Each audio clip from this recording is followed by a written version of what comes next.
Venha entrar na tábua dos nossos corações, que venha trazer libertação, cura, salvação e transformação, porque precisamos ouvir a Tua voz, porque somos sedentos de Ti, Pai. Fala conosco nesta manhã através da Tua filha, Pai. Assim eu te peço em nome de Jesus. Amém.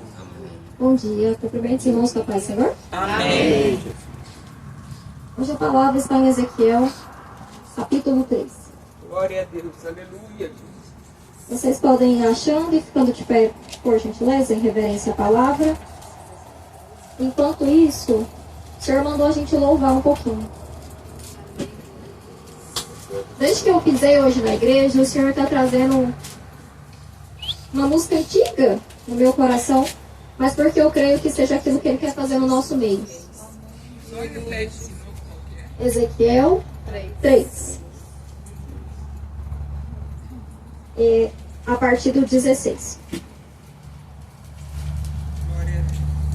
Mas vamos louvar um pouquinho. Quando eu cheguei aqui, meu Senhor já estava. Oh, glória! Quando eu cheguei aqui, meu Senhor já estava. No meio da igreja ele passeava.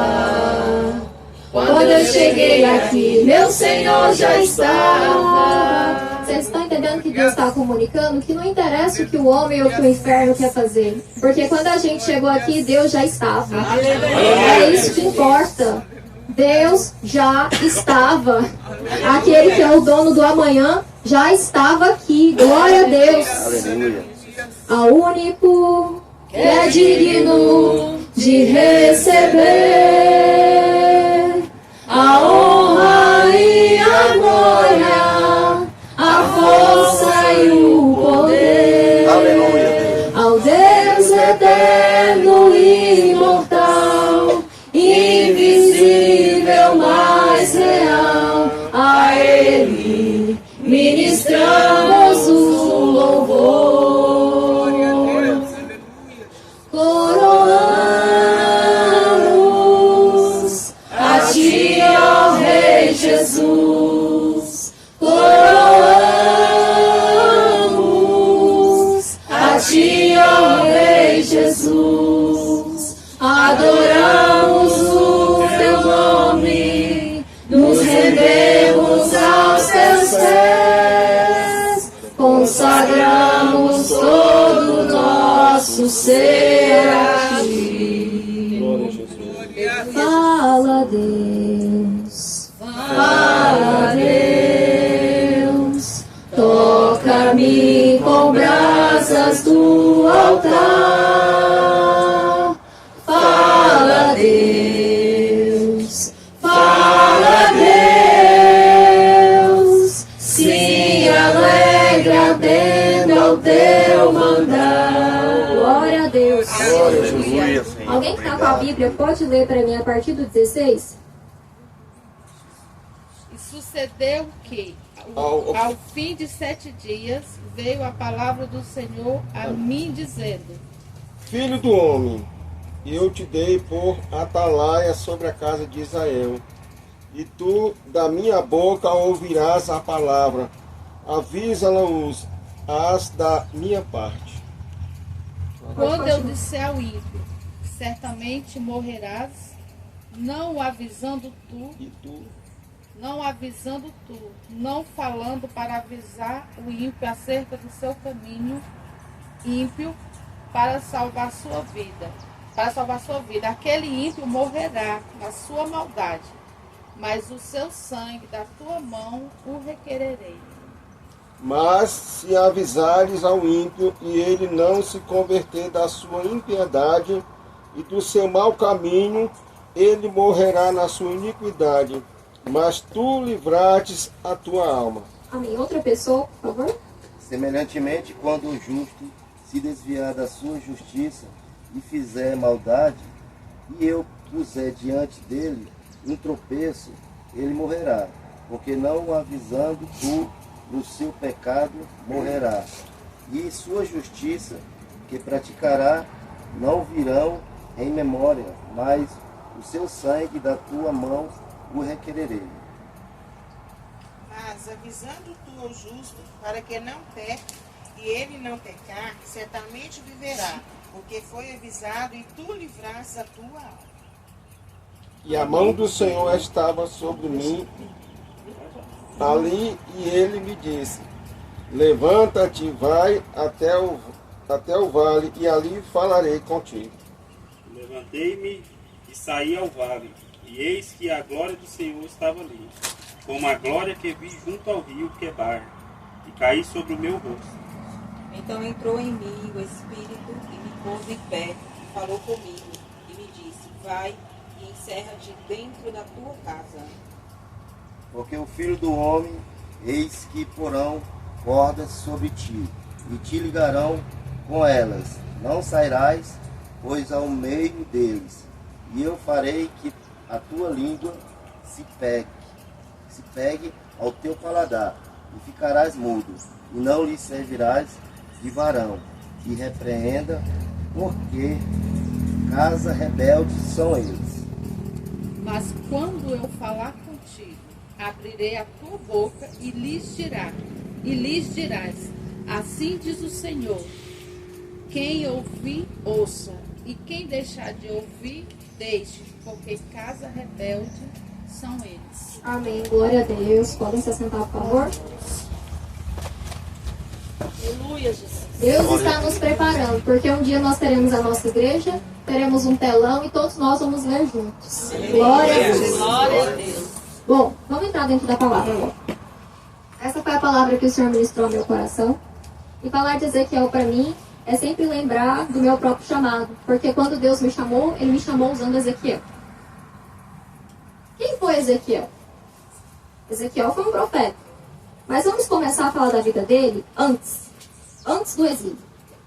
Ezequiel viveu em Jerusalém até os 25 anos de idade. E ele era filho de Buzi, que era sacerdote. Ou seja, ele vinha de uma linhagem sacerdotal. O pai foi sacerdote, o avô foi sacerdote, o bisavô foi sacerdote, e assim por diante. Então, consequentemente, ele seria sacerdote. Então, ele foi educado a sua vida inteira para uma coisa. Só que quando ele faz 25 anos de idade, nós não sabemos se os olhos dele brilhavam ou não pelo ofício profético. Não tem como saber. Mas quando ele faz 25 anos de idade, o Senhor arranca ele de Jerusalém e leva ele para Babilônia.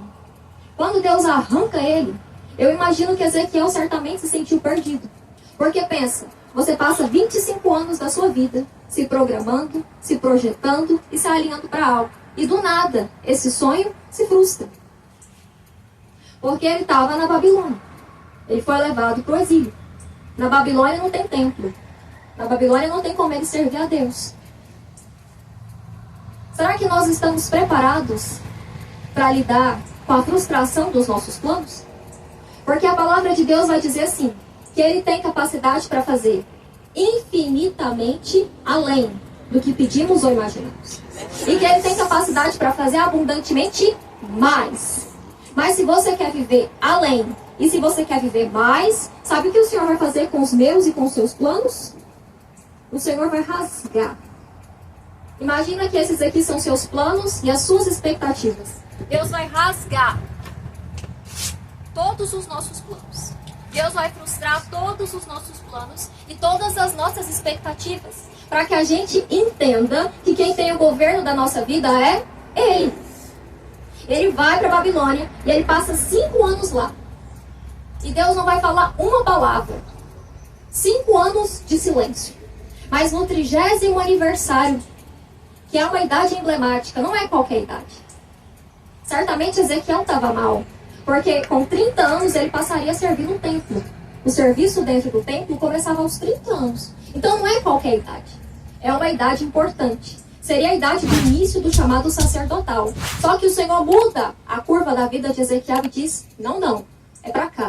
Vai começar o seu ofício, mas é um ofício profético. Deus contraria os planos, as expectativas e os sonhos de Ezequiel. Mas sabe o que eu acho mais extraordinário? É que ele está na Babilônia, ele está no território do inimigo, ele está às margens do rio Quebar, que ficava ao lado de um campo de trabalho. Mas ainda assim, a palavra vai dizer que os céus se abriram.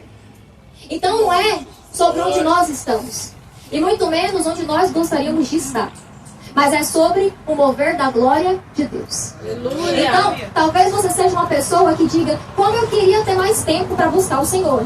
Eu queria ter um período do meu dia livre, porque aí eu poderia ter mais tempo para orar, para buscar. Mas o Senhor está dizendo: não tem problema, porque enquanto você está no seu trabalho, a minha glória será manifestada. Glória a Deus. Pode ser na sua empresa, pode ser no órgão público, pode ser em qualquer lugar. Enquanto você faz aquilo que o Senhor mandou você fazer, a glória será manifestada. De igual forma, talvez a gente tenha pessoas que digam: eu já gostaria de trabalhar um pouco, porque é complicado a gente precisar esperar no Senhor. É uma bênção, mas é complicado também o Senhor tratar o nosso caráter e o nosso coração. E o Senhor está dizendo: é sem emprego mesmo, é sem ofício mesmo, porque você vai se guiar para onde eu te mandar. Mas a glória do Senhor estará com você. Nós precisamos entender que não é sobre nós. Não é sobre o que nós gostaríamos de fazer, mas é sobre a movimentação da glória de Deus. Talvez existam pessoas que digam: como eu queria ter um chamado missionário ou um chamado pastoral, como eu queria saber louvar. E o Senhor está dizendo: para de olhar para aquilo que você gostaria de fazer e comece a olhar para aquilo que eu estou te mandando fazer. Porque você não consegue ver que eu quero manifestar a minha glória exatamente aí, nesse lugar que eu vou te usar. Então nós precisamos estar disponíveis. Para quê? Para ver a glória de Deus. Porque o Salmo 127 vai dizer: à margem dos rios da Babilônia nós nos assentávamos e chorávamos. Então, enquanto algumas pessoas estão assentadas e chorando, do outro lado nós temos Ezequiel, que está no exílio, que está na Babilônia, que está nas mesmas condições, mas que está vendo a glória de Deus. Aleluia. Então, que o sofrimento não seja capaz de tirar de nós o poder de ver a glória de Deus. Eu amo que Deus abre os céus no território do inimigo, para mostrar que Ele é Senhor, para mostrar que Ele é soberano, para mostrar que Ele está no controle de todas as coisas, para mostrar que nada foge do agir dele. E era isso que ele estava ensinando a Ezequiel. Ezequiel, de repente, vai ver os seres viventes. Eles tinham 4 rostos: rosto de boi, rosto de águia, rosto de leão, rosto de homem. Mas o que eu acho mais legal da descrição de Ezequiel é que ele vai dizer que aqueles seres viventes se moviam pelo Espírito. Ele vai dizer: eles só iam para frente. Eles não iam para trás, eles não iam para o lado, e eles também não olhavam. Eles só iam para frente. E eles eram guiados pelo Espírito. Ezequiel vai nos dizer isso 3 vezes. Se ele diz isso 3 vezes, é porque é importante. Eu li uma vez, eu li 2, eu li 3. Na terceira vez eu falei: o que eu tenho que aprender? E o Espírito de Deus me disse: você precisa se guiar pelo Espírito. E aqueles que são guiados pelo Espírito é que verdadeiramente são filhos de Deus. E aqueles que são filhos de Deus, que se guiam pelo Espírito, eles não olham para a esquerda nem para a direita. Eles não olham para as adversidades. Eles só olham para frente. E o Senhor me lembrou daquilo que aconteceu com Pedro. Ele começa a caminhar sobre as águas. E ele está caminhando bem. Até que de repente, o que ele faz? Ele tira os olhos de Jesus e ele olha para o lado. Quando ele olha para o lado, ele vê o vento. Ele vê a tempestade, o que vai acontecer? Ele vai afundar. E o Senhor me disse: não olhe para a esquerda nem para a direita. Em outras palavras, não olhe para as circunstâncias, não olhe para as pessoas, não olhe para o que está acontecendo, não tire os olhos do Espírito. Se nós conseguirmos manter os nossos olhos pelo Espírito, em Cristo, em Deus, nada vai nos tirar do trilho. Aleluia, aleluia. Glória a Deus. E era isso que Deus estava comunicando para Ezequiel. Tem uma coisa que me encabula na vida de Ezequiel. Tanto que quando o Senhor me disse que era o meu chamado, para mim foi um desafio. Porque Ezequiel não reclama. Ezequiel, ele não chora. Se de um lado a gente tem Jeremias que chora, vai, sofre, mas vai. Do outro lado a gente tem Ezequiel, que Deus não deixa nem chorar. Mas eu falei: Deus, o Senhor nunca deixou Ezequiel chorar. Ezequiel nunca foi movido por suas emoções. Mas foi porque o Senhor prometeu uma coisa a ele. O Senhor disse: Ezequiel, eu estou te levantando no meio de um povo rebelde e obstinado. Ezequiel, são casa rebelde. Quer ouçam, quer deixem de ouvir. E quando o Senhor chama Ezequiel, ele vai nos ensinar uma coisa muito importante. Ele vai nos ensinar o seguinte: se um ímpio se arrepender do seu pecado, eu vou livrá-lo, eu vou salvá-lo. E está tudo esquecido. E você deve adverti-lo, Ezequiel. Porque senão esse sangue lhe será cobrado. Ezequiel, se um justo sair dos meus caminhos de justiça e voltar a praticar o que é mal, os atos dele de justiça do passado não serão lembrados. E você, Ezequiel, deve adverti-lo, porque senão o seu sangue será cobrado. O que eu acho mais interessante? o fato do Senhor nos lembrar de forma categórica que os nossos atos de justiça não servem para nada. Porque aquele que está de pé tem que tomar muito cuidado para que ninguém tome a sua coroa. Então não me interessa aquilo que você fez no passado, mas no passado eu ganhei tantas almas para Jesus, eu evangelizei, eu fiz tanta coisa, e o Senhor está dizendo, se você sair dos meus caminhos, tudo aquilo que você fez não será lembrado. E a gente se acha grande coisa. A gente acha que porque serve ao Senhor, que porque estamos de pé, que porque louvamos, porque por adoramos, somos grande coisa. Não somos. Até o ímpio está em vantagem se ele se arrepender e verdadeiramente buscar o Senhor. Então isso é um alerta para que a dureza de coração não chegue dentro de nós. Para que a gente não ache que pode ficar cocheando entre dois pensamentos. Porque o Senhor é claro, o Senhor é didático, o Senhor está escancarando qual é a verdade para nós hoje. Mas o Senhor vai olhar para Ezequiel e dizer, porque eu vou te levantar diante de um povo duro, rebelde, vou fazer uma coisa com você, Ezequiel. Eu vou tornar a sua testa como a do diamante, como a pederneira. Vocês têm noção do que Deus está dizendo para Ezequiel? É que Deus tornaria a fronte dele dura. E ele precisaria ser uma pessoa dura, porque ele vai lidar com gente dura, com gente ruim, com gente que não quer ouvir. E o Senhor está dizendo assim, para você não se escandalizar com eles, eu preciso te tornar duro. Você sabe por que muitas das vezes a gente se escandaliza demais? A gente sofre demais? Porque não estamos duros o suficiente. Mas eu não falo de dureza de coração, eu falo da nossa fronte. Porque nada risca um diamante. E o Senhor promete que a fronte de Ezequiel seria de diamante. Vocês têm noção que nada consegue riscar um diamante? É o Senhor dizendo, vai, porque eu vou garantir. E por que nós nos escandalizamos demais? Se alguém diz que nós não prestamos, se alguém nos chama de alguma coisa ruim, se alguém questiona a nossa fé, se alguém questiona a nossa obediência, se alguém questiona aquilo que estamos fazendo, a gente se ressente. E uma vez o Espírito de Deus me disse, você se ressente demais porque você ainda não morreu. Porque no dia que você morrer, acabou. E essa é a verdade. Por isso Paulo vai dizer, estou crucificado com Cristo. Já não vivo eu, mas Cristo vive em mim. Então se eu estou sentida demais, se eu estou ressentida demais, se eu estou trazendo coisas do meu passado demais, é porque eu estou viva ainda. E eu estou viva demais. Deus tem que me fazer morrer. Morrer para tudo que não presta. Morrer para a opinião das pessoas. Morrer para os meus pensamentos, sentimentos e emoções que não agradam a Deus. Deus precisa nos fazer morrer. Aleluia, Deus. E Deus precisa Glória nos tornar fortes, como diamante. Então quando eu vi o Senhor falando que tornaria Ezequiel forte, eu falei, é isso que eu quero para a minha vida. Eu quero me tornar forte como diamante, Senhor. Eu quero ter resistência. E se existe uma coisa que o chamado de Ezequiel me ensina, é resistência. É engraçado que semana passada a Jéssica pregou sobre perseverança. E hoje o Senhor traz resistência.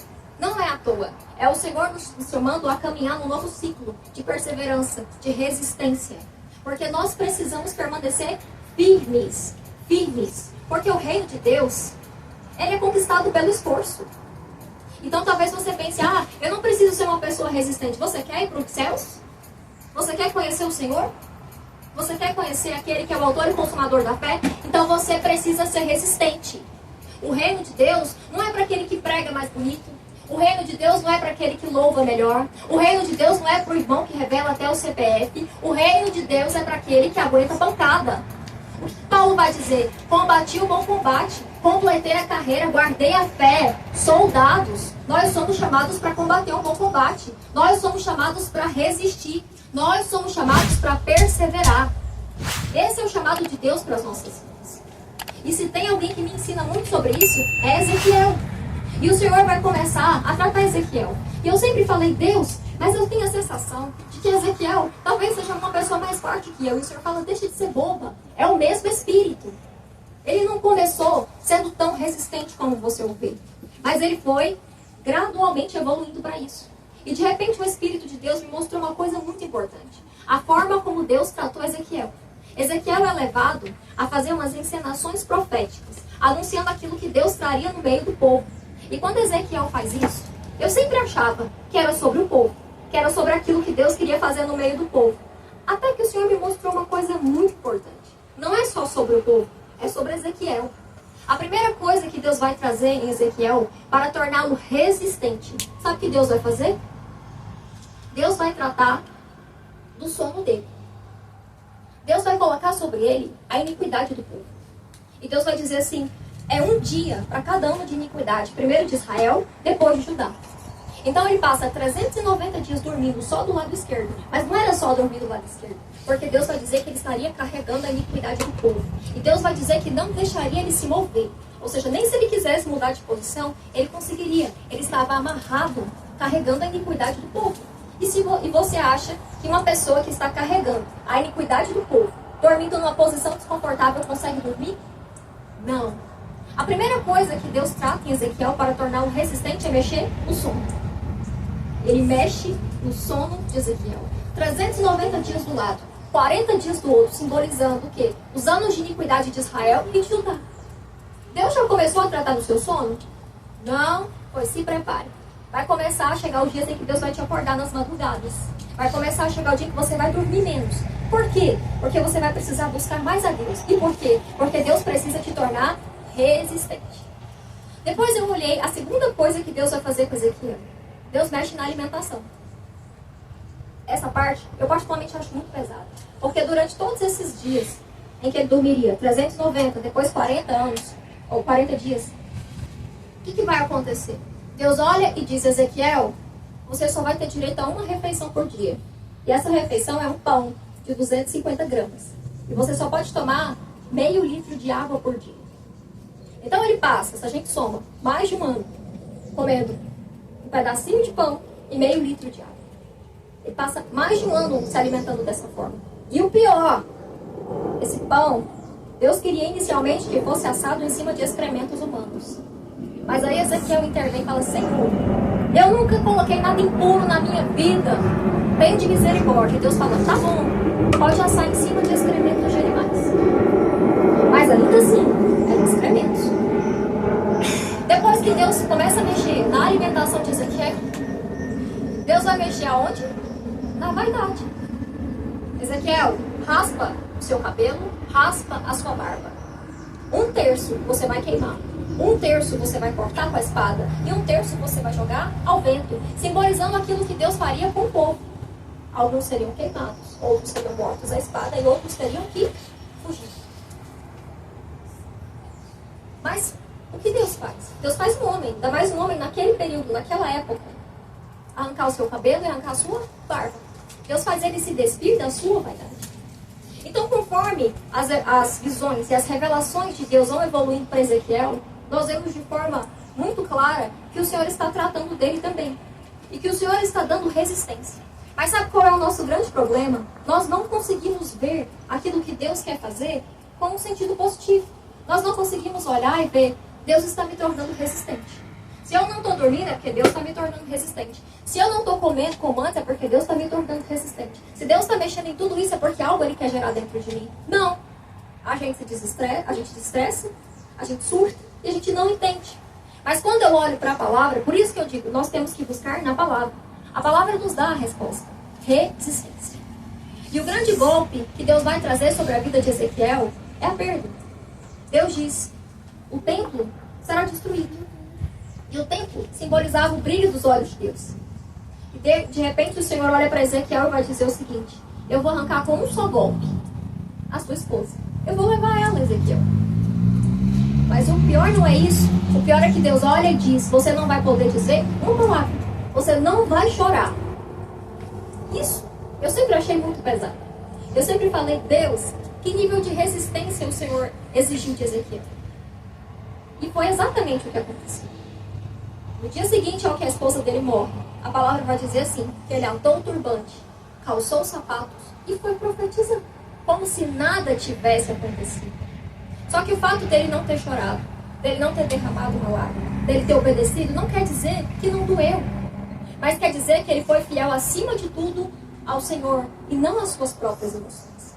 Então o que Deus está fazendo? Deus está ensinando o profeta a se vincular somente pela sua voz e não pelo que ele sente. Porque o meu coração é enganoso. E se eu ouvir demais o meu coração, em algum momento eu vou me paralisar, eu vou me frustrar, eu vou desistir. Então mais uma vez eu olho para Ezequiel e o que eu vejo? Resistência.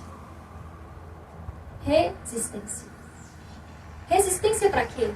Porque ele precisava chegar no capítulo 37 da história. E o capítulo 37 da história é o Vale de Ossos Secos. Se Jesus passou pelo Getsemane, Ezequiel passa pelo vale de ossos secos.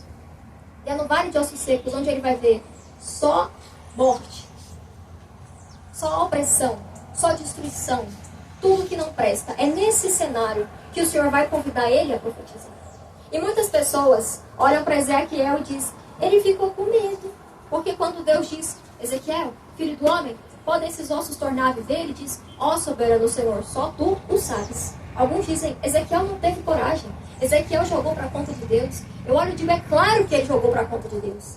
Porque eu, sendo um ser humano, nem se eu ficar uma vida inteira falando para algo ressuscitar, vai ressuscitar. Mas é tudo pelo poder de Deus. E é tudo pelo poder do Espírito. E Ezequiel sabia disso. Ele sabia. Mas ele não sabia simplesmente porque é porque houve uma progressão de confiança em Deus na vida dele. É porque ele foi ensinado a romper com uma série de coisas. É porque ele foi ensinado a resistir e a perseverar. E se nós não formos pessoas assim, em algum momento nós vamos desistir. Eu sinto informar a vocês. Mas se você está esperando honra, eu sinto muito. Ah, porque eu só vou honrar aqueles que me honram. Sinto muito. Em algum momento você vai desistir. Ah, porque eu só quero me assentar com as pessoas de Jesus. Eu sinto muito. Deus vai te mandar, muito possivelmente, para uma caverna de adulto, onde vai ter gente pior que você. Então você não vai resistir. Ai, Thaís, mas eu tô cansada. Eu não tenho reconhecimento, eu sinto muito. Então você não vai aguentar muito tempo também nessa caminhada com Cristo. Eu torno a dizer, a caminhada que vai nos conduzir ao caminho estreito que conduz à salvação é cheia de pancada. É para quem aguenta a pancada. O reino dos céus é tomado pelo esforço. E é isso que o Senhor está nos ensinando. Glória a Deus. É pelo esforço. Talvez você não seja uma pessoa como Ezequiel, que vai ser ensinada a permanecer em silêncio e a obedecer nas entrelinhas. Mas independente do seu estado de espírito, prossiga. Sabe por quê? Porque Ana prosseguiu. Ela era uma mulher amargurada, ela era uma mulher oprimida, ela era uma mulher murmuradora. Mas uma coisa importante ela fez. Ela compareceu à presença do Senhor. Ela ia prestar sacrifício ao Senhor todo ano. Ela não deixava de estar lá. Então não deixe de estar lá. Independente do seu estado de espírito, vá. Eu gosto muito daquele versículo que diz que quando a presença do Senhor chega, a tristeza tem que saltar de alegria. Mas é a mesma palavra que nos diz para chorar com os que choram. Então eu não posso simplesmente apagar uma parte das Escrituras. E eu não estou dizendo que um anula a outra. Eu estou dizendo que você precisa prosseguir. Eu sei que Jó murmurou muito na sua caminhada. Mas ele não murmurou contra Deus. Ele murmurou contra a situação. Mas apesar de tudo isso, Tiago vai dizer, lembrem-se da paciência de Jó. Lembrem-se que o fim das coisas é melhor do que o começo delas. Então o fim de todas as coisas é melhor do que o começo. O fim de todas as coisas é melhor do que a nossa caminhada. O fim de todas as coisas tem que ser a razão da nossa esperança. E sabe o que Ezequiel vai dizer? Ezequiel vai dizer que o Senhor levantaria um só pastor para conduzir o seu povo. Ele tem uma revelação messiânica. Porque esse pastor é Jesus. Ele é o bom pastor que deu a vida pelas ovelhas. Ele é o nosso Cristo ressurreto. E de repente, enquanto eu refletia sobre Ezequiel, o Espírito transpôs na minha mente Jesus. Porque tudo aponta para Cristo. Até mesmo a resistência de Ezequiel vai nos apontar para Cristo. Porque se Ezequiel resistiu, Deus levantaria um que resistiria muito mais. E ele é Jesus. Só que vocês já pararam para pensar que a vida inteira de Jesus foi um treinamento para o grande dia da crucificação? Jesus teve que lidar com rejeição a vida inteira. Porque naquele momento da cruz, ele foi rejeitado pelas pessoas. Jesus foi humilhado e massacrado a vida toda. Ele teve que lidar com a ingratidão. Lembra daqueles 10 leprosos? Só um voltou. Jesus teve que lidar com traições. Porque naquele grande dia, tudo se intensificaria. Jesus sofreu. Jesus padeceu. Jesus foi questionado o tempo inteiro. Questionavam os conhecimentos teológicos dele. Os saduceus questionavam. Os fariseus humilhavam, chamado de Beelzebu. E tudo isso foi uma preparação. Até mesmo a tentação no deserto. Se tu és o Filho de Deus, transforma pedra em pães. Se tu és o Filho de Deus, desce daí. Tudo isso foi uma preparação. Porque naquele grande dia as pessoas olhavam e gritavam, se tu és o Filho de Deus, desce da cruz. E porque Jesus suportou tudo aquilo que ele precisava suportar no passado, naquele dia ele se manteve firme. E não se esqueçam, tudo que Jesus fez, ele fez pelo poder do Espírito. Porque nessa terra, ele desceu despido de toda a sua glória. E é o mesmo Espírito que ele deixou disponível para cada um de nós. A grande glória de Jesus foi não ter descido e foi ter suportado até o fim. Jesus disse, quem quiser vir até mim, negue-se a si mesmo. Tome a sua cruz, dia após dia. Muita gente se esquece dessa parte do versículo. E siga-me. Jesus carregou a cruz dele. E graças a Deus tudo está consumado para nós. Mas isso não anula o fato de que nós temos que carregar a nossa própria cruz. Não anula o fato de que há uma cruz para cada um de nós. Essa cruz não é para salvação, porque Cristo já nos salvou. Mas essa cruz é para nosso aperfeiçoamento. Essa cruz é para nós conseguirmos entrar no reino de Deus. A nossa grande recompensa é estar lá. Qual é a nossa grande recompensa de resistir até o fim? Qual é a minha grande vitória? Deus vai abrir uma porta? Deus vai me dar uma empresa? Deus vai me dar um carro? Deus vai me dar uma família? Não. Não sei, talvez dê. Mas essa não é a sua grande recompensa. A sua grande recompensa é ir para o reino de Deus. E a sua grande recompensa não é andar nas ruas de ouro e de cristal. A sua grande recompensa não é viver sem morte, tristeza, nem dor. A sua grande recompensa está lá no grande sermão da montanha. Bem-aventurados os puros de coração. Por quê? Porque verão a Deus. A sua grande recompensa é ver o Senhor. A sua grande recompensa vai ser dizer, como Jó disse, antes eu só te conhecia de ouvir dizer, mas agora os meus olhos te veem. Essa é a sua grande recompensa. É por isso que você precisa resistir. É por isso que você precisa perseverar até o fim. Porque o reino de Deus nos espera. Porque naquele grande dia o Senhor vai dizer, entra, amado da minha alma. Entra para o descanso eterno. E é isso que importa.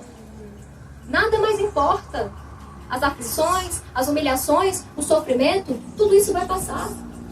O vale vai passar. Tudo isso vai passar. E eu sei que existem algumas pessoas aqui, talvez vários, talvez todos, não sei. Mas eu sei que existem pessoas aqui que talvez não tenham mais esperança. Talvez existam pessoas aqui que se sintam, não é nem o Ezequiel, mas é o vale do osso seco mesmo.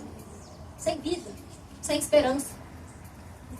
Mas olha para aquilo que o Senhor vai dizer. Ossos secos, ouve a palavra do Senhor. Porque se você crê, tem vida. Se você crê, Deus pode soprar vida em você hoje. Se você crê, Deus pode trazer ânimo, vigor, restauração. Se você crê, sabe o que eu acho extraordinário? É que do hebraico a mesma palavra para espírito e para vento é a mesma coisa. É ruá. E eu acho isso lindo. Porque quando Deus está dizendo para o vento vir dos quatro cantos, era Ele convidando o Espírito. E se hoje nós chegamos aqui, cremos que Deus já estava, nós cremos na presença do Espírito, hoje o Espírito nos põe de pé mais uma vez. Porque eu olho para a história de Ezequiel e todas as vezes que Deus ia falar com ele, ele vai dizer, e o Espírito me pôs de pé. E o Espírito me pôs de pé. E o Espírito me pôs de pé. Se você não tem força, o Espírito te põe de pé. O Espírito sopra pelas suas narinas. O Espírito te convida a caminhar mais um pouco. Porque Cristo já venceu por nós. Está tudo consumado. Se já está consumado, gente, é só prosseguir, é só aguentar mais um pouco. Porque o Senhor está conosco. O Espírito de Deus está conosco. O Consolador está conosco. As portas do inferno não prevalecem sobre as nossas vidas. Nenhuma palavra de derrota, de humilhação, aflição prevalece sobre as nossas vidas. Nenhum decreto do inferno prevalece sobre as nossas vidas. Então hoje é dia da gente dar um brado de glória ao Senhor. Hoje é dia de dizer, Senhor, eu estou aqui. Senhor, obrigada por eu estar aqui. Senhor, as coisas podem não estar como eu gostaria de estar. Senhor, eu posso estar como Ezequiel, não entendendo nada, mas eu estou aqui, porque o seu Espírito me põe de pé.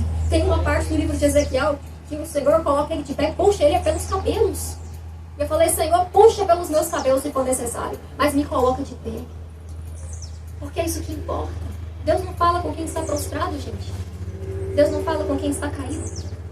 Eu estou falando do seu estado emocional. Quando eu olho para Ezequiel, eu vejo que o Senhor coloca ele de pé primeiro. É o Senhor dizendo, se reorganiza, para que eu possa falar com você. Mas hoje o Espírito nos põe de pé. Hoje o Espírito nos convida a prosseguir. Hoje o Senhor sopra vida sobre as nossas narinas. Louvado seja Deus e Pai de nosso Senhor Jesus Cristo. Pai, eu te apresento essas vidas, eu te apresento a minha vida. Que o Senhor venha soprando vida sobre os nossos corações. Que o Senhor venha soprando o seu fôlego de vida. Que o Senhor venha, Pai, nos reerguendo mais uma vez.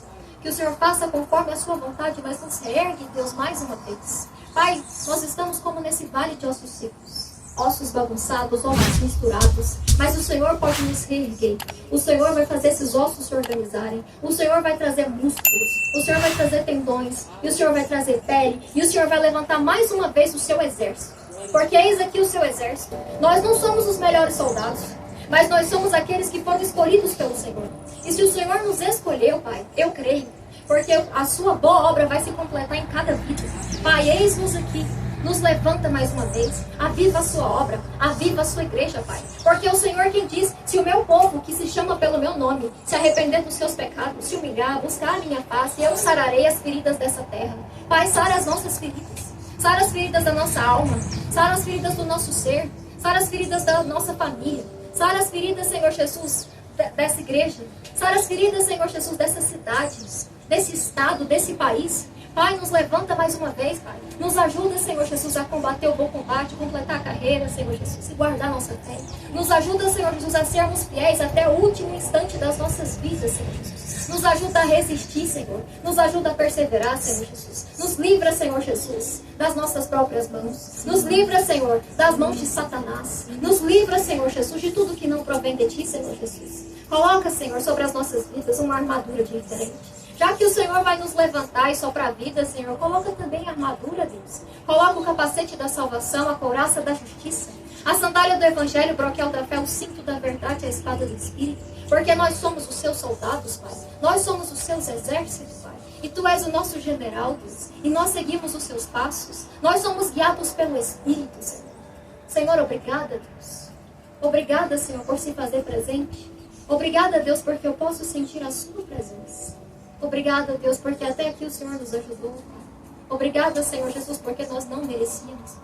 Mas o Senhor nos deu acesso. O Senhor nos deu a salvação. O Senhor nos tornou herdeiros, cordeiros.